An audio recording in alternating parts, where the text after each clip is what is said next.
share this little slide here.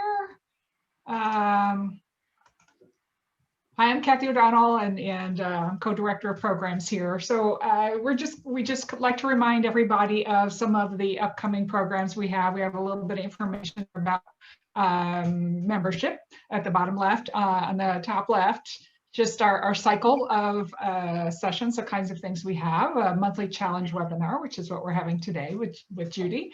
Then we have the first Fridays, the monthly roundtable, and that's a discussion format. And then we have diversity, equity, and inclusion chats, and there's a variety of those. So we see this great session we're going to have with Judy today. The roundtable is this coming Friday, Igniting the Soul, what we can learn from self-taught people. This should be a great discussion. A couple of DE&I diversity chats coming up. You'll see those for May and June. We'll have Tom Henschel on learning on video and how to best to do that. Then we'll have harnessing change and agile methodology coming up the following month. And then again, a further DE&I discussion with Fred Miller, so on inclusive organizations. So really rich program and more coming. So let me just stop sharing my screen. Okay, so I'm just going to briefly introduce Judy here. So I wanted to welcome everybody. Again, as I said, I'm Kathleen ODonnell, co-director of programs here at ISPI SoCal. I'm really pleased to introduce and welcome Judy today as our speaker because we live in interesting times. And about a year ago, we went through a big abrupt change. And now we're going through this other period of change in ways that are still kind of emerging. And Judy's got some great insight into what's happening in that realm and in kind of what's kind of going on in the work world, but also how to deal with change. She's the real deal. She's got a great story herself, a real expert in our profession, but also somebody who's dealt with lots of disruptive change through the course of her life and professional career. So I'm really interested in hearing, you know, what she has to say about facing these tough challenges that we're facing right now. So she's going to give us that perspective, how we can develop our own resilience and influence in this changing world. And if you don't love her already, she's offered a free workshop, one of the workshops that she gives to one of our registered attendees today, and we'll announce that in our follow-up email. So watch for your follow-up email. So thank you so much, Judy, and welcome. Well, thank you, Kathleen and Miller. It's really a pleasure being here with you. And I was asked to talk about how to survive this disruption, this world, something like that. I'm going to go through these real fast. This is me. You've done now with me. Now let's talk about this session. This session it is my intent for us to gain a deeper appreciation of the importance of taking care of ourselves at this time and why it's important for us each to build our personal brand and market ourselves. This is a crazy time. I started my company in 1974. That might be before some of you were on this earth, but anyway, a long time ago. And that was an economic, during a very economic downturn. And I was very successful. And I have actually survived a lot of economic downturns, maintaining my payroll and things like that.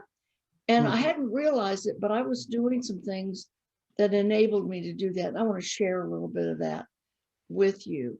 Okay. So Miller, if you can, we have a little poll for you. Right. Ask just how resilient do you think you are? Okay. Okay, guys. Great. You're wishy-washy.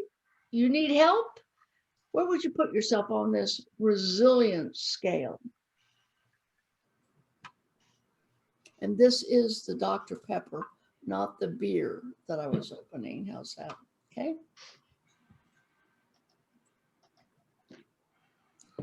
Hey, this is a strong group. Look at this. Yeah. Okay. Well, that's really nice. So maybe you should be delivering this and not me. You can actually coach me on maybe how I can give more points and how to make this happen. Thank you. You can turn that off, Miller. Okay. And we have somebody wanting in. Yep, I just let him in. Thank you. That's Robert. Okay. Here, Okay. So most part the group is rather resilient. That's really nice to see. You can close that now for us. Okay, thank you. Okay. We're gonna try. share results. And I did it. I did it. Took care of it. Good. Something like this when you have all of this, something like that. Right. How come? There we go. This is my Dexter. Dexter's not allowed in my bed, but I came out of the shower one morning and I found him in my bed with the covers literally pulled up to his nose on the pillow like this. And I thought, you know, there's many days this is exactly what I want, where I want to be. I don't even want to get out of bed. When you think about it, a lot of our rituals have been very much disrupted. Mother's Day is coming up. It's not like typical Mother's Day. I don't know you, but I grew up in a family that on Saturday night, we had family friends over playing penny ante poker, you know, like that. We regularly had a pizza fest, come over for pizza. Here in Chicago, we have the famous St. Patrick's Day where we turn the river bright green and everything like that. We have the big parade. You know, we're all used to going to football games and things like that.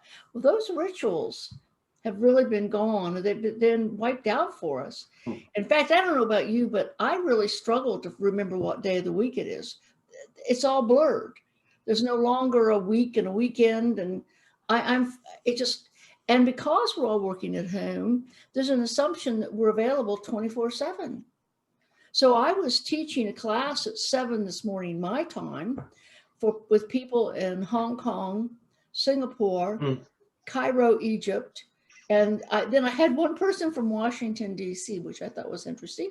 But, you know, clients think nothing. Oh, Judy, we have a session at 2. That's 2 in the morning. Will you please be there? Would you be willing to host that town? So time is crazy. Weeks are crazy. It's just everything is not exactly how we might have thought it that way. Well, the point is, we know that one of the biggest causes of stress or sense of uncertainty, this constant change and loss. They're the hardest things that can happen on us, physically, mentally, and things like that. It's the uncertainty, feeling out of control. When is it going to turn around? I know everybody has been waiting for the things to open up and go back to normal, which it won't. But there's this hope that we'll get back to normal. And it isn't going to be. And that normal, we're going to have a new normal, if you will, is what's going to happen. So we have to understand resilience starts with our taking care of ourselves. So, by the way, this COVID-19 had some real personal implications for me.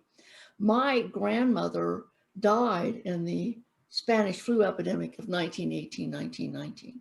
And as a result of that, my father and his siblings were put in an orphanage. And I don't know if you know, orphanages were not particularly nice places. I hope to goodness they're better today, but then they were not nice places at all. And when kids turned to be 14, they were put out on their own. Now think about yourself. Think about your own children. 14 years of age on your own. Now let's not worry about education, whatever. Well, the guys were going to work in the mines and the girls were either going to get married or were going to be soda jerks someplace. And that was kind of what it is. What's interesting here is that my dad was a mathematical genius. He was illiterate and he handled petroleum logistics for World War II, Korea, and Nam for the United States Air Force.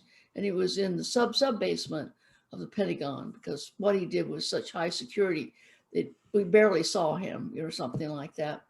But you should know when he was a young man, he met my mom, who was a nurse, and she was actually in her last semester of nursing. They met, and after 2 weeks, they ran off and eloped. Now, this was an interesting thing because she couldn't graduate if they knew she was married. So she went back to school, and he was working for the utility company. And when the mother superior approached her and said, you know, Pearl, I understand you're married. My mother's story was, yes, and I have 7 children to show for it. My mother was a class clown. And Mother Superior just knew she had only pulled one more joke on her. So as a result, my mother was able to graduate with her class. So what does this mean?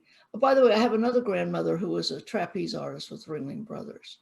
And you know, she ran away from the circus, not to the circus. She ran away from the circus because she wanted her children to have an education. Now you might have see what's going to happen. I was going to have an education. You understand? I didn't get a choice, right? Line up, girl. This is what it's going to be. And I ended up being a tenured professor. That's really something to be admired today, hard to get to. You need to know I was bored and quit. So then I went to work for a professional association, which is where I learned about adult continuing ed and where I learned about credentials. It was a wonderful job. They loved me. I was bored. I quit. And in ignorance, I actually wrote one letter, the same letter, and I sent it to 7 companies in Chicago. And that was the start of my company, because 5 of those companies called me up and said, let's talk. And that was the beginning of where I am and what I'm doing. So I'm sharing that story because somehow along this line, I seem to have some resilience, if you will. And maybe that's because of my parents and what they were. I don't know. But when I teach performance improvement consulting, I talk about it in 3 aspects. There's the work itself. There's the needs analysis, cause analysis, the development, design, whatever. There's the consulting side, being an expert, confronting, facilitating, working in politics. And there's the business side of it. And this resilience piece I'm talking about is in fact the business side. Because I don't think we give this enough attention. Even the ones who are lifetime employees someplace, I don't think they give it enough attention, the importance of building their own brand and getting known. A very good colleague of mine was working for the same company. She was with them 30 years. And all that time they said, well, you don't need to join an association. You don't need to do that. You don't need to do that. Well, sure enough, they had a major downsizing and she was let go. And now she has no network. She has no support system or anything like that. I have another friend, same way. He was let go in his late 50s and he's not been able to, no one will even talk to him about potential jobs and what have you. I don't mean to be glum. What I'm talking about is that I think we have a responsibility for ourselves and our colleagues to be much more astute about building our networks and building our own personal brand. And that's why affiliation here with the Southern California chapter is huge for you. Even though you're not maybe hanging out at the same wherever once a month, this is an opportunity for you to get to know people, to build support for each other. This is community practice is absolutely essential as we go forward, okay? So I'm going to talk about the 3-legged stool. And I was giggling this morning because I got 4 points for a 3-legged stool. But let's see if we can make this work a little bit for you. And why the 3-legged stool? Well, if you know anything about engineering or physics, the triangle is in fact the most stable form there is. It is very, very resilient how it works like that. Our strongest and best bridges are based on triangles, nothing else. Very simple. So the 3-legged stools was kind of my analogy that we have to look at this. If we want balance in our life, we have to look at 3 things. So let's start out with our support base. Well, home. I don't know about you, but because we're working at home, home is taking on a whole new feel right now. And you have these families. I have a neighbor, you know, mom, dad, and all 3 kids are at the kitchen table on their computers or tablets or whatever. Kids are doing homework. Mom and dad are trying to do work. Homes were never designed. Well, most homes were never designed for kids to do at-home study, mom and dad to work. You understand? We don't have the space of privacy. I regularly go to places and I'll see the cat's tail go across. I see the baby in diapers behind us. I see mom and dad, you know, strolling around. In some ways, it makes us much more human. But the point is, right now, it's even more important that we have space that really support what our needs are. And by the way, a little quirk for you. I work, one of my clients is the International Facility Management Association. I've worked with them since 1984. Here's Laura. Can I let Laura in? Hi. I've worked with them since 1984. And one of the phenomena that's going on now is people are buying sheds, you know, the tool sheds, except they're turning them into offices. Well, this means you have to have a yard, but there is, I mean, the people who make sheds were totally unprepared for the demand for sheds because people, they need more space and they needed it rather quickly. You're not going to build a wing on your house real quickly. So they're having this. And my brother has one. He has a 14 by 14 shed. It's in beautiful lights. He's having pictures on the wall. It's fully wired with electricity, lighting. He's got air conditioning and heat. He is set to boogie. They're called space heaters and fans. All right. But the point is, what's happening to him is very typical. Now let's talk about family. Now, family is family. We don't always get a vote on who's there and whatever. But I do think it's extremely important that we look at, we have people in our life, however you define them, who are supportive of us. This is the time to be real critical about the people who are drains rather than supports.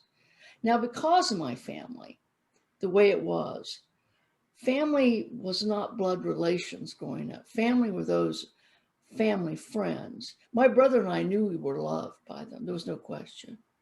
And they were our family. Okay, so some of us have the luxury of defining our family. Some of us inherit our family. Whatever it is, family needs to be, it needs to be nurtured and there to be truly supportive of what it is that we're doing.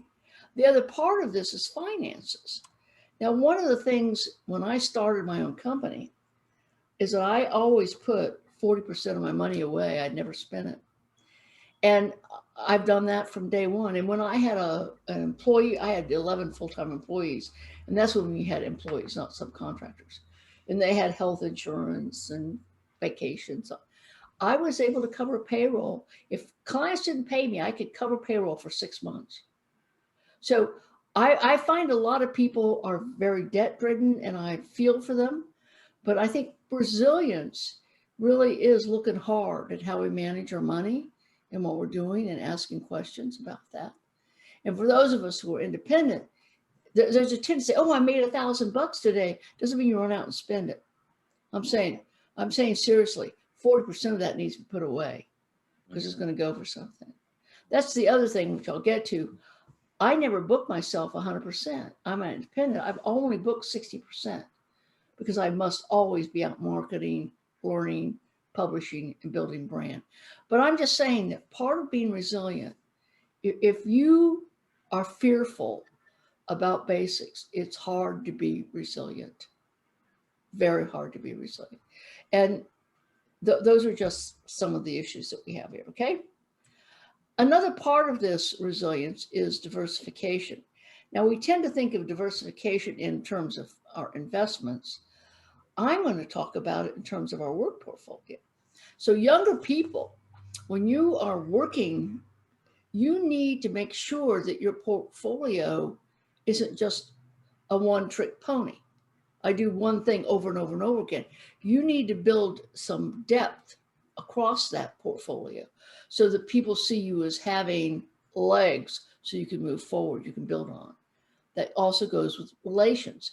Now, those of you who are inside, I would tell you, look real hard at the company that you work for.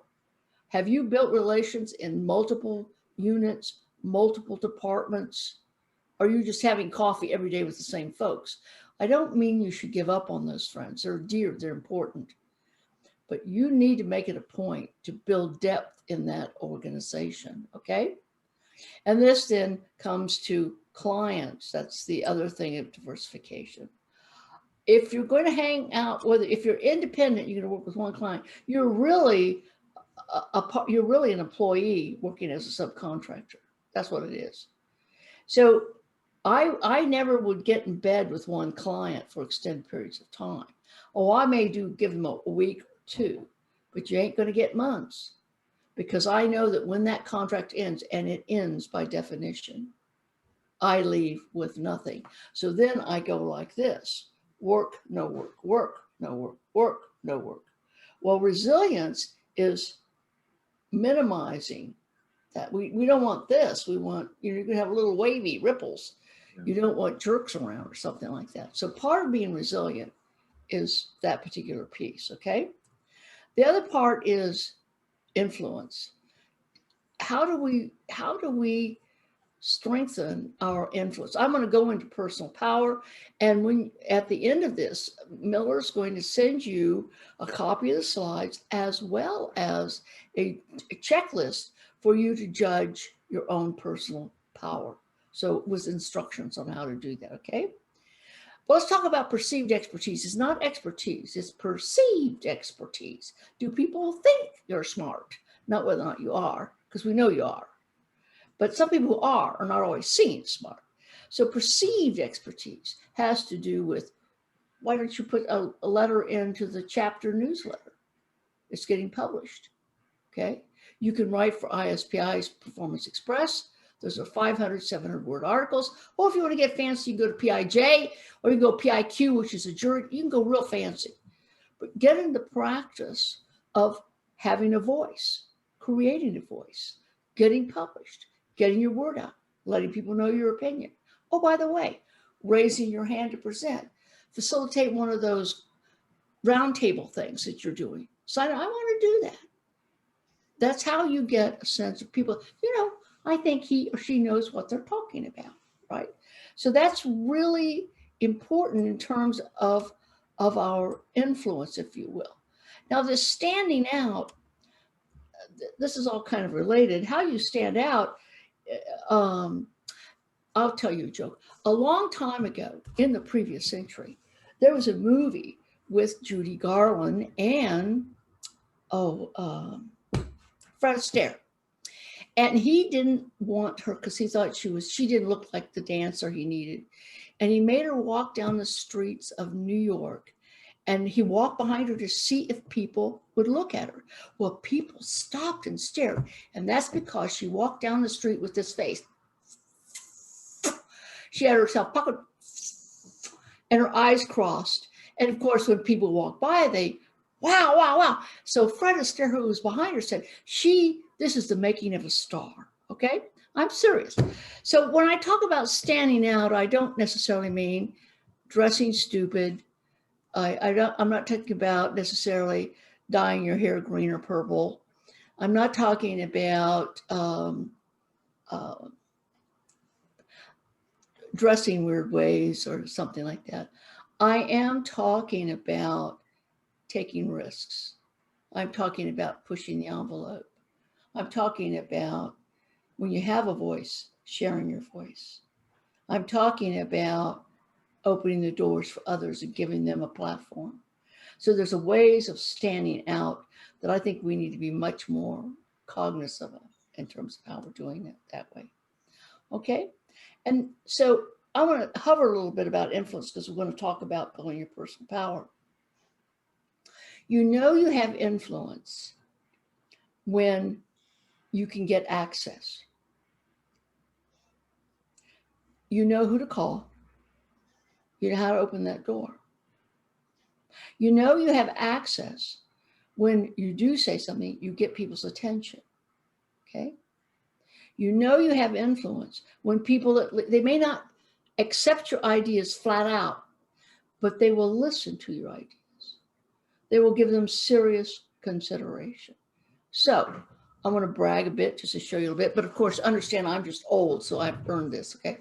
I got a call, today is Tuesday, last Friday, I got a call with an email from Rockwell Automation.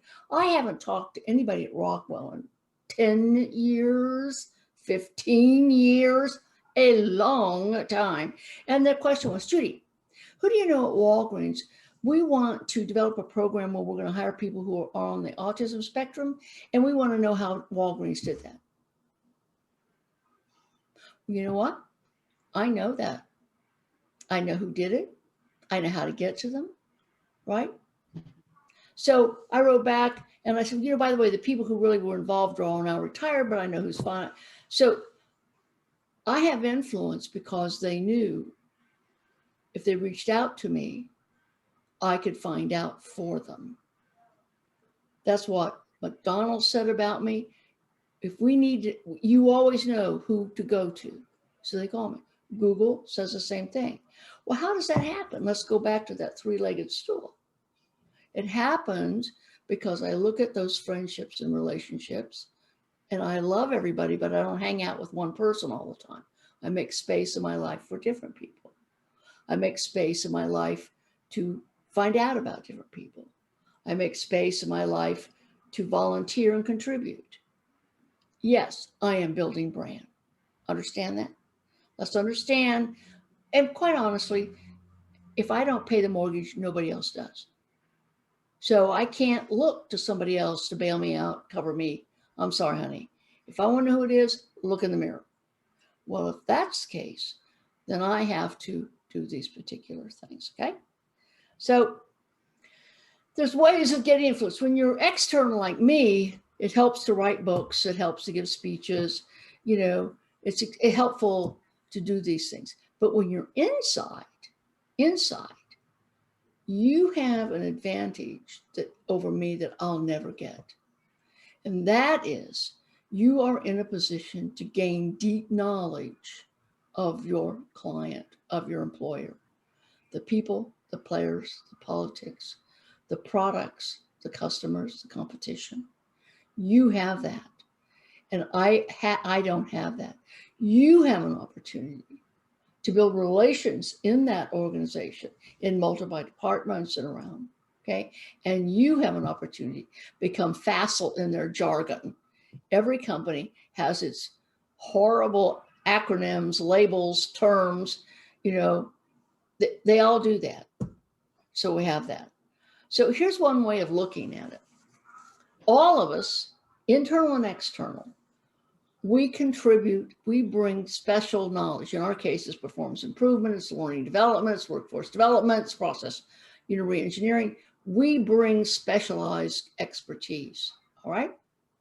The people on the inside, and you might be on the inside also, but the people on the inside, they bring institutional knowledge.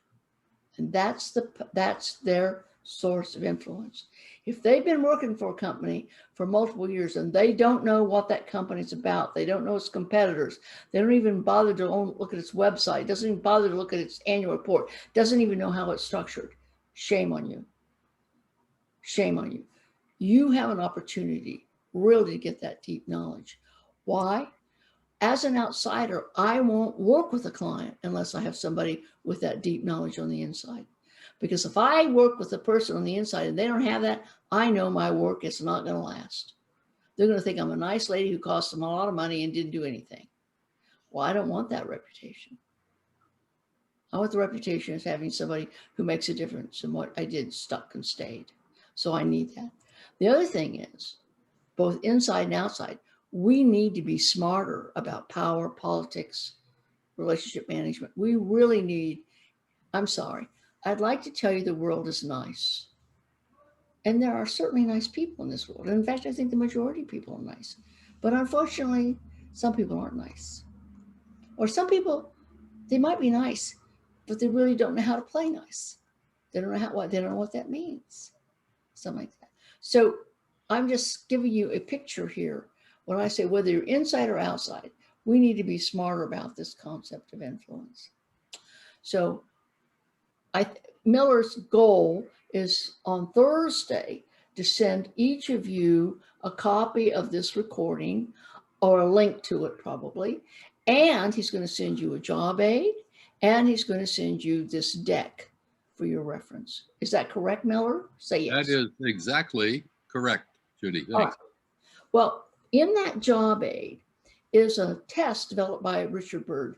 Richard Byrd was a senior, upper middle, lower senior executive, and he could never understand why some people in the organization got by with murder. I mean, their reports were late, they were over budget, they missed deadlines, and nobody cared. And other people, if they walked down the hall with a cup of coffee, they got scolded, they got reprimanded. He could never understand why some people got by with anything and somebody else couldn't do anything. So he decided to do some serious research. And he came up with these 9 factors that he saw as really making the distinction. He called them a personal power. And some of these are more within our control than others. So this it's a simple test. It's, there's 9 questions, total 3 points. The highest points you can give yourself is 3. So the most points you can get is 27. 9 times 3 is 27, right? So his question is, how many personal company friendships do you have? He found out that people who could get by with all had deep relationships throughout that organization. Oh, they at one time went in together on timeshares. They jointly own a boat. They all go to the same country club. They're all part of the same golf course. You know, they drink at the same bar on Friday night, whatever. But they have friendships and they're across that organization. That's something you have control over. You have control over who you let into your world. The next one's harder to control. But the next one has to do with whether or not you have you look like the boss. Now, preferred attributes might be, some companies really like people with military background. I didn't have that, okay? Some people like engineers. You want to be an engineer. Some people like people who are tall, okay? Some people like people who play golf, right? So you have less control, but you should pay attention to what some of those preferred attributes are and ask yourself, which of those can I and do I want to somewhat aspire to, okay? Now, opportunities, number 3, you do have a lot of control over. You have opportunities to be known and demonstrate. That's called raise your hand, volunteer for task force. That can be the annual drive, that one with the thermometer, getting money, is a whatever, United Way or something. You can participate in those. You can participate on all kinds of things. I once had a young woman staying here. She was a graduate student and she got a job and they wanted her to volunteer. She said, well, I'm not gonna do that. If they're not gonna pay me, I'm not gonna do it. And my thought was, honey, if you're so dumb that you didn't see that as an opportunity to be known, get known, prove that you deliver on your word, you know how to work with people, you play nice, you know, I'm sorry. Well, needless to say, she's gone, okay? But those are opportunities that you can do. And that's what I'm saying. Participating here at Southern Cal in this chapter, other things are opportunities for you to build brand presence, get to be known, prove your expertise, find somebody who delivers on your word, okay? What expertise is valued? Again, you may have less control over here. If they only value engineers and you come from social sciences, well, maybe you ought to learn the engineering geek talk, okay? You can do those things. Do people describe you as confident, assured, not arrogant? If this is an issue for you, get therapy, okay? Let's talk about access to information. You get access by those opportunities.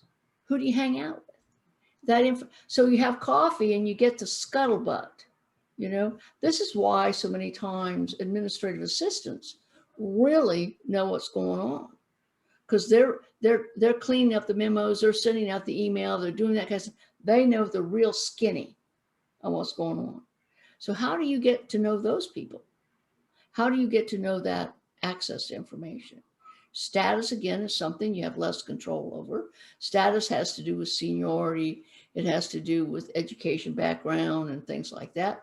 But you ought to find out the ones that have status. Is seniority? Seniority is about living long, okay? So, oh, by the way, some companies, this is a negative. They worry about people hanging around too long, okay? So you have to understand what the value set is then. In interpersonal skills, then again, this is something you can actually learn. You can go to Toastmasters, you can do things like that. You can learn how to give presentations, how to do those things. That's a very learnable kind of skill, okay? So what I'm saying is, the last one here is building brand. Look at the scope of services. If you're outside, what do you really do? Everything, some things, whatever. If you're inside, what is the scope of your screens like that? Then, so that's something you need to seriously address. When we talk about your benefits, what what are the benefits of people getting from working with you? If you're inside, the benefit is your deep organizational knowledge. You know how things tick around here. You know who to go to. That's a huge benefit. Okay. Another benefit, you know the latest technologies, whatever.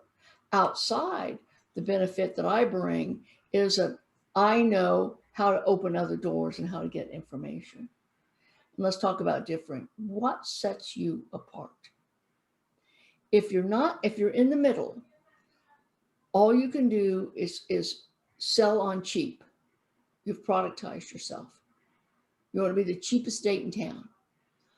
Well, that's a little hard about being resilient. The people who are resilient are outside the norm. They're better than everybody else. They're faster. They bring depth. They bring understanding.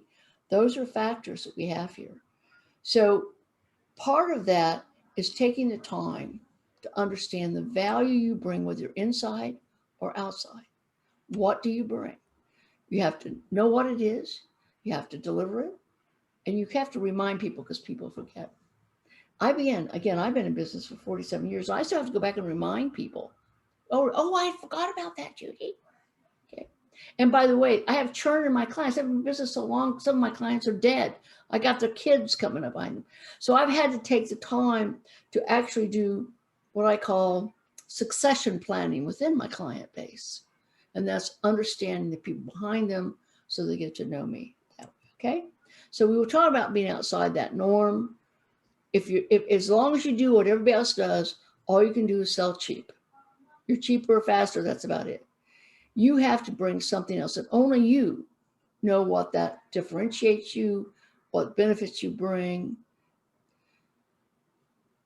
You need to really reflect hard on that because I do believe you have it, okay? So value is a differentiator only if it's defined, it's detectable, and it's different, okay? So what my clients of 47 years, and I just talked to Google last Friday also, what they say, you're up to date.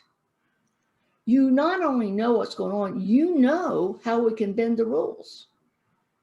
You know how we can be within the game and still get what we need. You can bring that, and they all tell me that, right? I get regular over all these years. This is the information they tell me, okay? And they're willing to pay for that. That's what makes that difference, okay? So value that you bring is definable, detectable difference, okay? So it's what you know that others don't.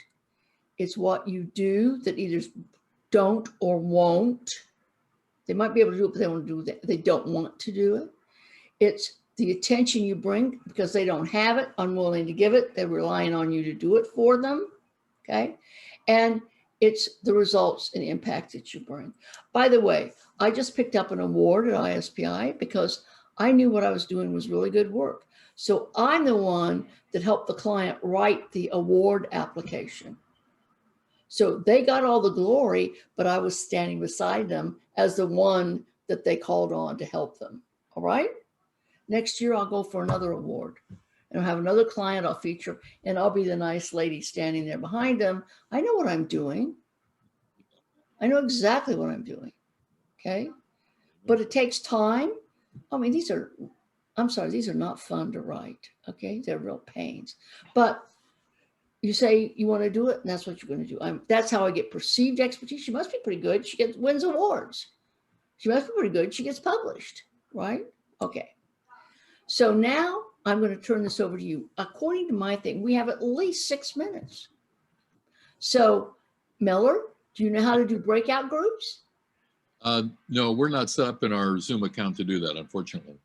Okay, then, folks, we're going to do it as one larger community. So I want to turn it over to you. And I think I would ask that you unmute yourself. And I really would like to, what insights did you get from what I had to share with you today?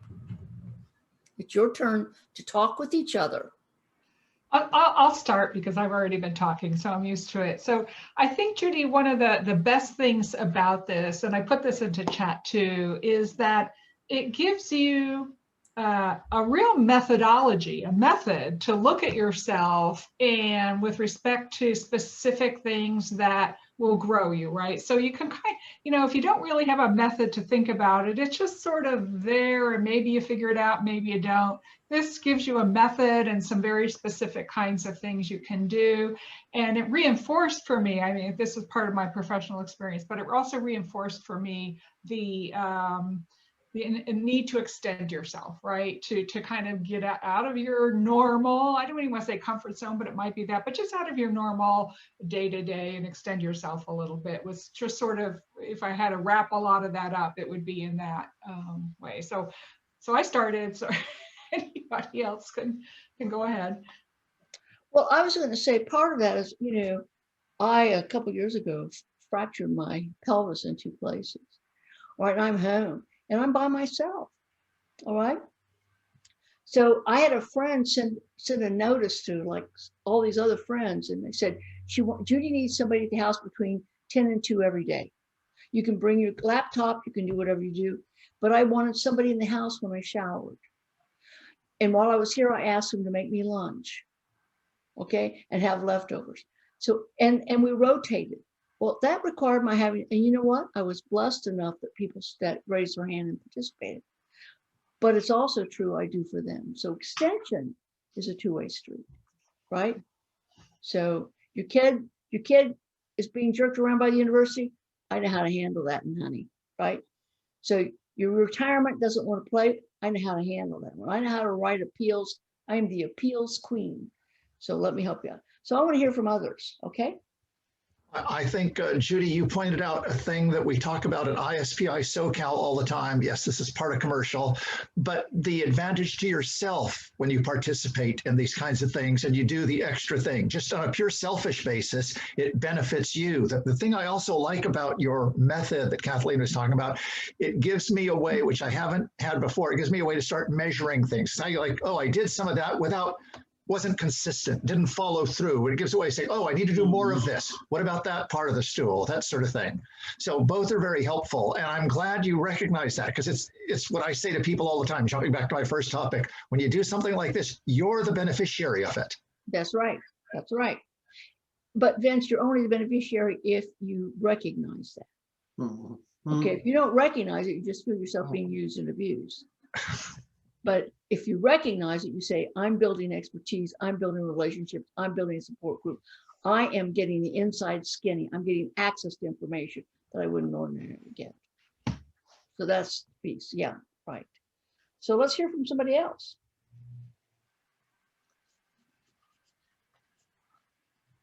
Oh, Max, you and I go way back. Come on, you can share something here. All right. Can you hear me okay? Yes. It's fine. So recently, I got reconnected with Maury Coleman, and he was a doctoral student at BYU years ago when I was a master's student, and I got to know him a little bit and visited him at when he worked at Arthur Anderson. All right, so he was working at Arthur Anderson. I visited him, and I thought that was really cool. And then we reconnected about 6 months ago, and then he pointed me to meetings with Judy, and I've been doing that. But I think I have always known that networking is extremely important.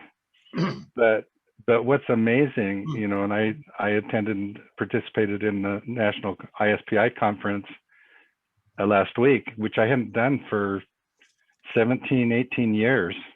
Because I was involved more with AACT. But what's just interesting to me is the wealth of knowledge, in your organization, in ISPI Southern Cal, and the national organization. I've been involved with BABS, and it's just amazing. It's not just the networking; it's the expertise and the friendship, and we're all. I think the whole attitude of helping each other, Judy's talking about, the whole attitude is, hey, we're here to help. And you don't find, and I think that's great. And then here learning about how to, I've started consulting and, learning how to expand my brand my brand, and to diversify. Now I've got to figure out, okay, how am I going to diversify, in terms of products and services and organizations, and so this is really great. Yeah. Thank you. Judy, I want to jump in here and I'm recalling when I worked at Honda that I would often have lunch with the press group guys, and from different times. Now these are the people that talk to the motorcycle magazines and try to get them to write about our products and stuff, and most of them were on the sales side, so they didn't have a lot of technical depth. So after a while, they started getting me to talk to the press at their launches, and this all started because we in training had read some advertising copy on a new model, and it was technically wrong. And so we went to these guys and said, look, guys, this is not right. Somebody rewrote this. Somebody's made a mistake here. You got to rewrite this. And they were like, well, we've already printed that. It's wrong. You got to change it. And so they did. And then we became partners in all of that sort of stuff. And I think that it helped both parties.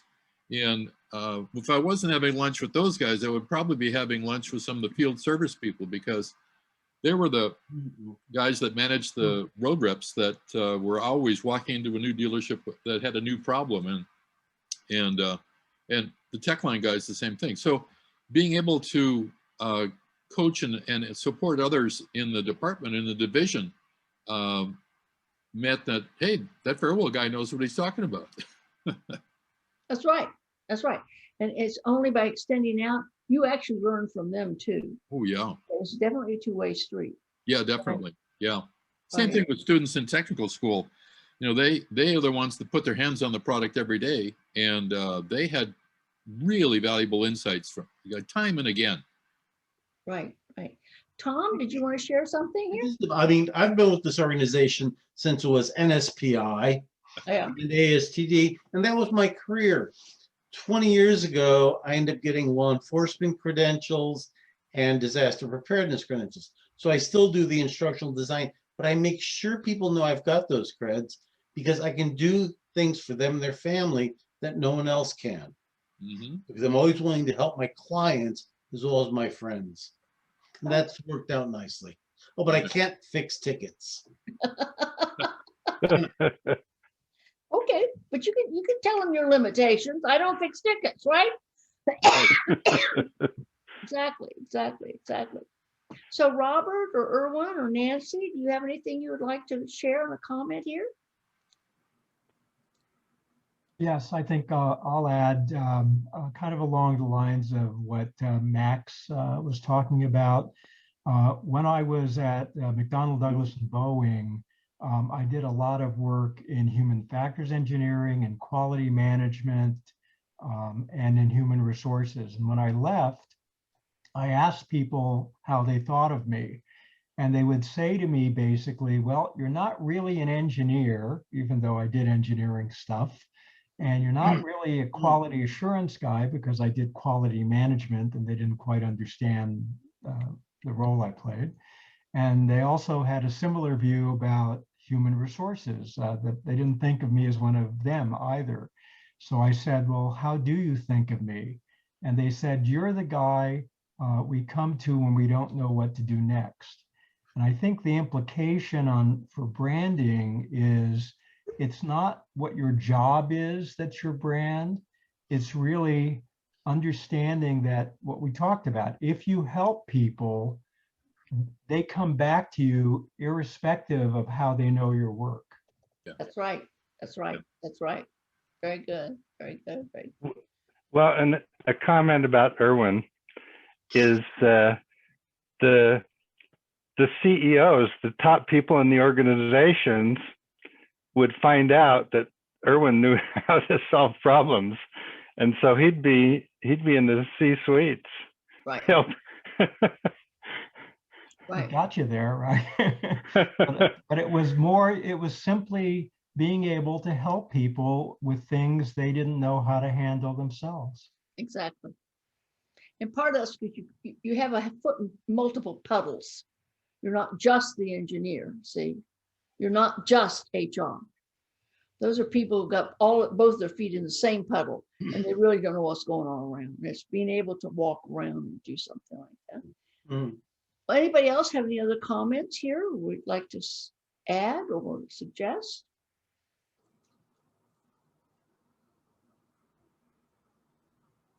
Well, I want to thank Southern California for inviting me to join you this afternoon. And again, Miller's going to be sending the deck and the job, that little scoring sheet. And I understand a link to this YouTube, which is very nice. And I would encourage you, I do a free webinar every one Wednesday a month. You ought to check out Fourth Wednesdays with Judy and see how that's going to go. You're welcome. It's on Zoom. It's at noon Central. Would make, for those of you on the West Coast, that's 10 a.m. That's not too bad.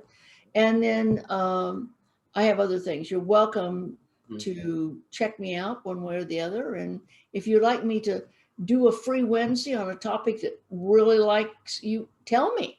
Thank you. Okay. Thank you. So we're past our usual ending time, but we did confirm with Judy that she could stay a little bit later if need be. Miller's gonna do the drawing for the free webinar from Judy after this. And Judy, I was just gonna throw out one more question to you, because I know you're talking to a lot of clients and, a lot of industries, and, we're talking about this resilience to help deal with change, but I think you're also seeing some of the change that might be coming. With COVID, it was sort of like shut down, and now it's like coming back up, but how, right? And are you seeing any particular trends or anything? Well, first of all, for office workers, the concept of going back to work is not going to be there. Companies have learned that they save a lot of money in rent and space.